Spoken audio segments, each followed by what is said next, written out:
Welcome to Blizzard Fire. We hope this video helps fire up your solution.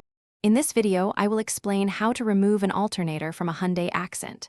First, prioritize safety by disconnecting the negative battery cable. This crucial step prevents any accidental electrical shorts or shocks while you're working.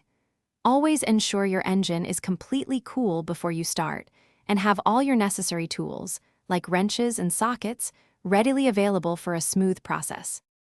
Next, we'll tackle the drive belt.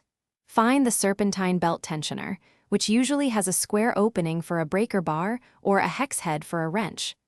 Rotate the tensioner to release the tension on the belt. Once the tension is off, you can carefully slide the serpentine belt off the alternator pulley, making sure it's completely free. Now, it's time to disconnect the electrical connections. There are typically two main connections.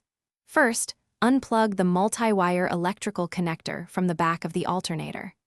Then, use a wrench to remove the nut holding the thick battery cable to the alternator's main power post. Be careful not to lose the nut and ensure all wires are safely out of the way. Finally, we're ready to remove the alternator itself. There are usually 2 or 3 mounting bolts that secure it to the engine block.